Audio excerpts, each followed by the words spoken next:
Bakit sinabi ng ating Panginoong Jesucristo na siya ang daan, ang katotohanan, at ang buhay? Pag-usapan po natin yan sa devotion natin na ito. Magandang araw po sa bawat isa sa inyo. Welcome back to our 365 Daily Devotions Seminary Edition. Now, gusto ko rin po muna batiin si Sir Greg Magbanwa, Ronald Buenaventura, and Sister Eva Soriano. Hello po sa inyo. Maraming salamat po sa inyong pagsubaybay dito sa ating daily devotions. Now, yung topic po natin ngayong araw ay patungkol po sa ating Panginoong Jesucristo bilang daan, katotohanan, at buhay. Jesus, the way, the truth, and the life. When Jesus declares himself as the way, the truth, and the life, he claims more than moral guidance. He reveals that everything the temple once symbolized, access to God, truth, and life, is fulfilled in him. The temple was God's dwelling and the place of sacrifice and forgiveness. Jesus is the true temple, meeting place of God and humanity, where salvation is found not in rituals or spaces, but in Christ who brings us to the Father. Sabi po ng ating Panginoon Jesucristo sa John chapter 14 verse 6, Jesus answered, I am the way and the truth and the life. No one comes to the Father except through me. Sinabi sa kanya ni Jesus, ako ang daan at ang katotohanan at ang buhay. Sino man ay hindi makakarating sa Ama kung di sa pamamagitan ko. Kaya ito po yung mga katuruan natin ngayong araw. Jesus is the way, the truth, and the life. Number 1 po, Jesus is the only access to the Father. Now, para po mas maunawaan natin John chapter 14, isipin po natin mga kapatid, ito po ay may kinalaman sa templo. In my Father's house, sabi ng ating Panginoon Jesucristo. So, yung Father's house po kasi, yan po yung tawag ng ating Panginoon Jesucristo sa templo. Now, bakit nga ba may templo? Pakita ko po muna sa inyo yung templo, no? Ganyan po itsura niyan. Bakit nga ba may templo? Now, noong unang panahon po, hindi pa po templo yan. Yan po ay tabernacle. Tent pa lang. Kumbaga, tent, hindi pa permanent. Kagaya niyan. Now, before that, wala pa ring tabernacle, walang temple. Now, alam niyo po sa Genesis chapter 1, meron pong Garden of Eden. Okay? Gumawa ang Diyos ng isang hardin. At yung hardin po na yon ay parang templo din. Meron pong bakod yun na apparently rectangular yung space, yung ano niya, itsura niya. To sa gitna nun, nandun yung tree of life. Now, nung pinaalis ng Diyos sila Adan at Eva mula doon sa hardin, pinalaya sila ng Panginoon kasi nagkasala sila. Hindi ibig sabihin nun ay inabandonan na ng Diyos yung mga tao, yung pamilya ni Adan at saling lahi na manggagaling kay Adan, na hindi na sila maling makakabalik sa presensya ng Diyos. Pinaalis sila ng Diyos doon kasi ayaw ng Diyos na makakain sila ng bunga mula doon sa tree of life and they will live forever na nandun sila sa kanilang kasalanan. So, sa biyaya ng Diyos, sabi ng Diyos, okay, wag muna kayo dito, no? Lumayas muna kayo dito kasi hindi kayo pwedeng magkaroon ng buhay na walang hanggan tapos meron kayong kasalanan. So, apparently, ganun yung nangyari doon sa Garden of Eden, no? And then, ang purpose ng Lord someday maibalik sila sa presensya ng Diyos sa pamamagitan ng ating Panginoong Jesucristo. So, yung bayan ng Israel, pinagawa niya ng templo. Okay, gumawa kayo ng templo, Yung templo na to, parang Garden of Eden din yan. Now, bago kayo makapasok dyan, magsasacrifice muna kayo doon sa may pintuan. Actually, sa panahon pa lang ni Moses, ganun na yung setup, no? Bago kayo makapasok dyan, doon sa entrance niyan, meron diyang sakripisyo. Sinisimbolo noon ang ating Panginoong Jesucristo.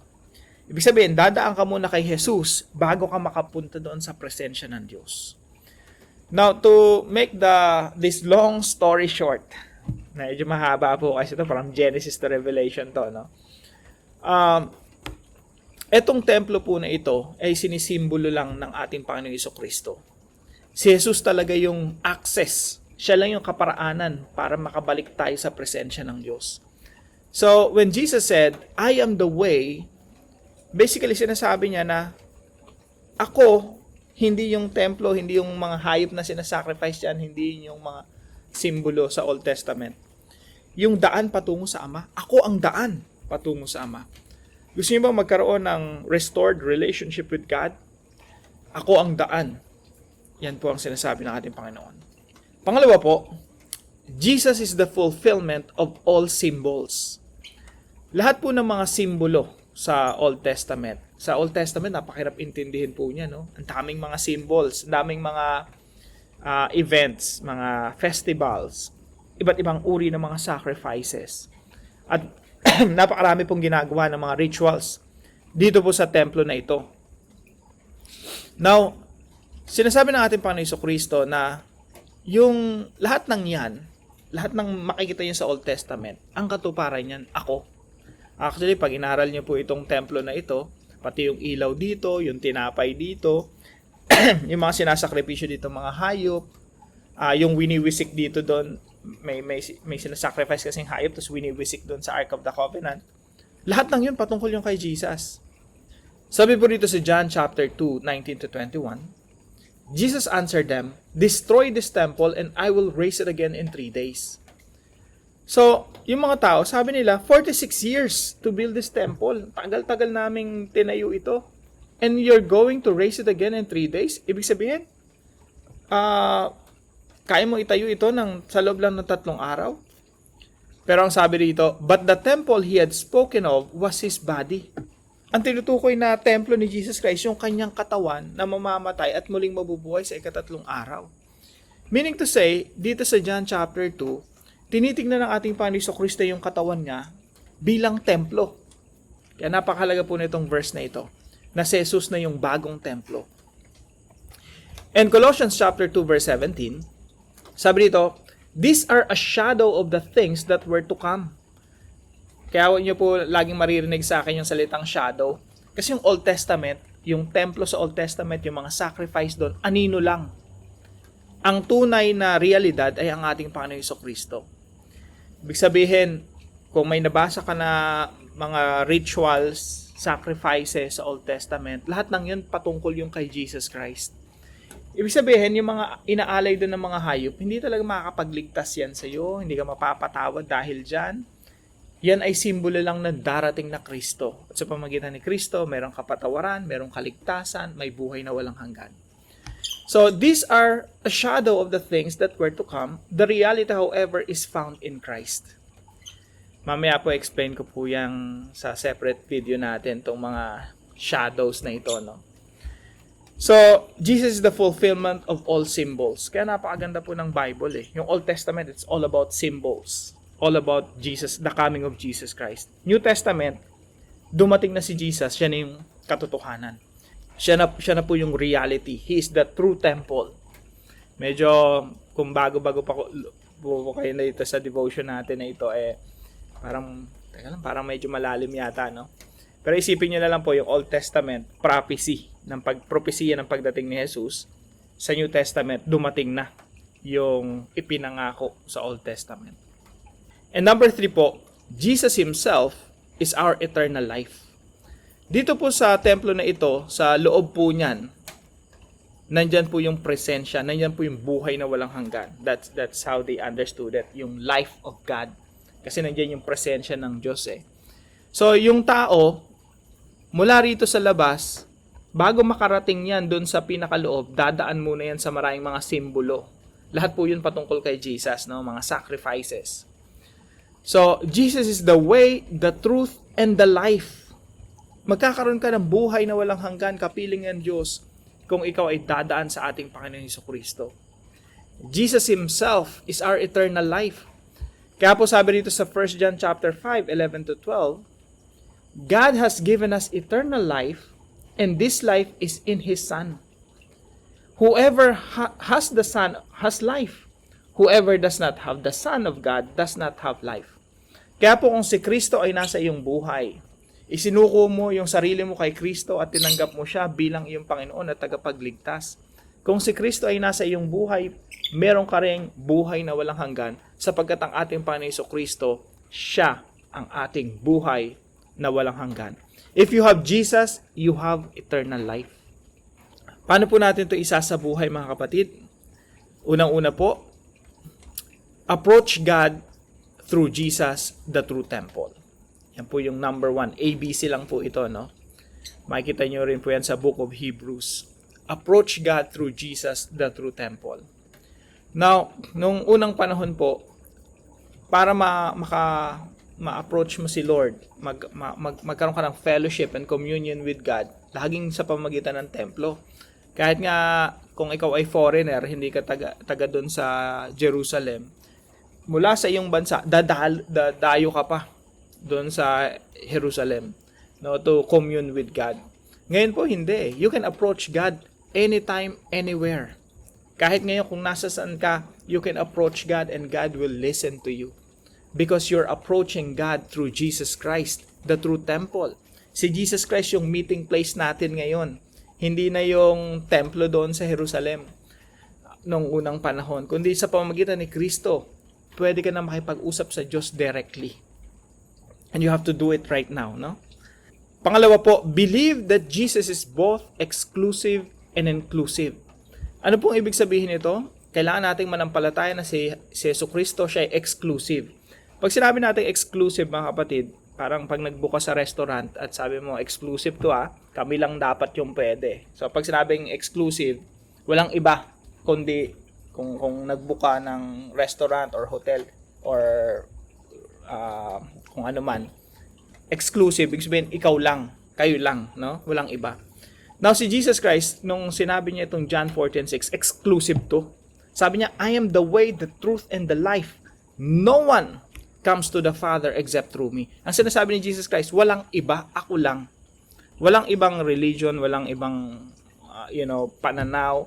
Hindi ka pwedeng dumaan sa hayop ng mga sakripisyo ng iba. There's no other way but Jesus. Kaya po ito yung pinapangaral natin, no? Yung exclusivity ng ating Panginoon Jesucristo. Walang ibang kaparaanan para maligtas kung hindi sa pamamagitan ni Kristo.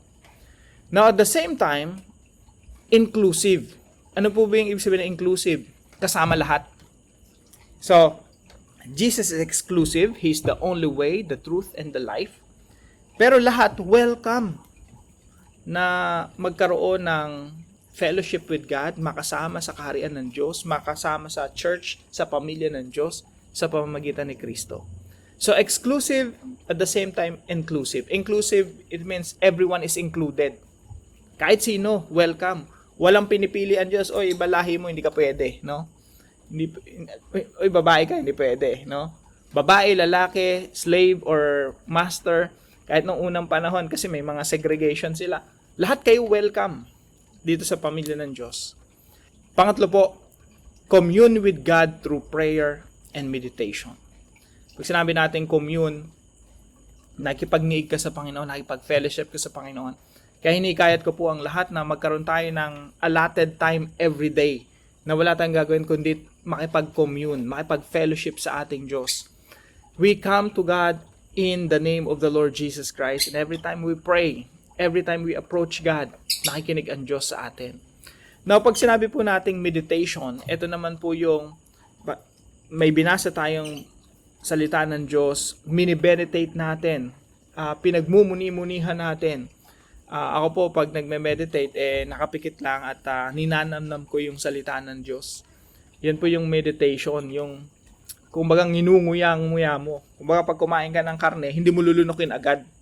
Kasi nga karne yan ngunguya-nguyain mo yan para mas mabilis ma-digest. So, ganun po yung ginagawa natin sa salita ng Diyos. Nginunguya-nguya natin, no?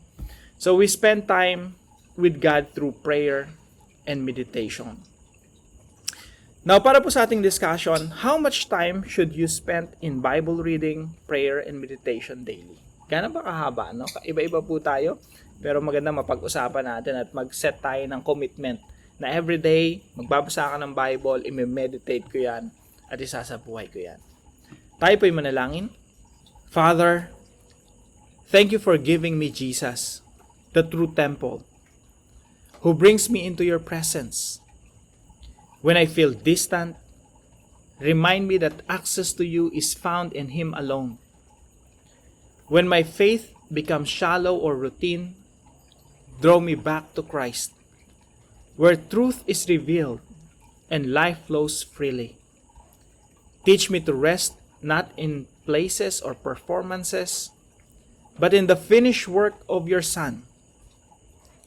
Shape my life as a living act of worship, and help me walk daily in the grace, truth, and life that Jesus provides. I pray this with gratitude and trust.